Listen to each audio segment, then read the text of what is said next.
Hello YouTubers, Snoops and Woody signing in here. This is a transmission mount from a Saturn S series, and if you can see, it's pretty much shot. Right? So this is not supposed to be loose in there. If you look at the new one, see? It's solid. Nothing's moving. Yeah, it's completely. So the other one had separated in between. Yeah. That area there. Yep. Somehow this rubber came off of the metal part or the aluminum part. Yeah. So, anyways, let's show you how we got it out. So. Okay. And also, how bad was it? You know, before you changed that out, obviously. It was pretty bad. The engine was rocking back and forth, literally. So we had both tires off. We put it in drive to get the rotors turning, and then we put the brakes on.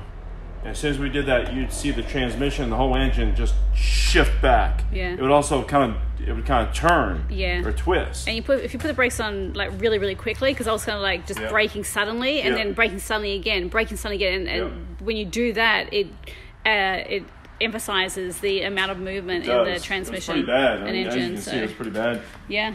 So we took everything out of here. We took the air box out with the pipe. Okay. We removed this part right here. Okay. That was underneath. Yeah. And this part was on the side of it. Yeah. So if you have that there, this is going into the side of the air box. You pull that out. Yeah. So we had to take this bolt out of the dog bone. Okay. This is the dog bone here. We had to take a long bolt out right here. Okay. Yeah. And just one bolt? Yeah, just one bolt. That allowed us to lift the engine up just enough to get this transmission mount out. How did you lift the engine up? With the jack. Oh, okay. So we got a piece of wood on the jack, put it underneath the transmission. Okay. And then we jacked it up. Let's have a look here. Oh, yeah, I can see a little bit there. So it definitely had to be replaced. And so this here is the spot where that mount came from. Right there, you'll see those two bolt holes. That's where it bolts in. Exactly. And then the one underneath goes into that other little area right there where you can see that other hole. Right there on that frame. And so that's basically in the wheel. Actually, that's going into the. Let me see here. It's going into the transmission. Yeah, I know. Yeah, it's going to. So this bolts into the transmission right here. These two bolts, and then the bottom nut. There's a nut that goes in on the bottom that goes into the subframe. Okay, and was it pretty easy to kind of undo all that? You didn't come across any well, complications at all? When I was taking it out of this one, I guess I heard from Rich Pin that the automatics are harder to get the transmission mounts out, and he's right. I had to get a pry bar in there, and I just had to really pry it out of there. Really? I gotcha. Because it's a tighter fit. Yeah, I gotcha. So how long did it take you to do all that? I don't know, to get it out?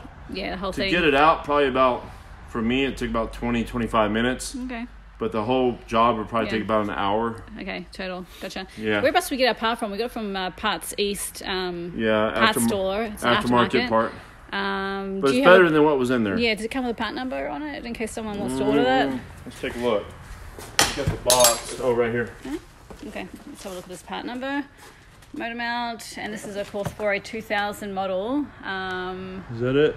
Number DE104? I don't know, that could be it. Any other numbers in there? Or on the lid? There we go. There we go. That's a real part number. B2826. Okay. Power torque. Yep. And I think it only cost us like $20. Was it $25 or something? Yeah, not too much. Yeah. Made in China. Yeah. Then again, everything's made in China. Yep. Alrighty. Cool. Thanks for watching, guys.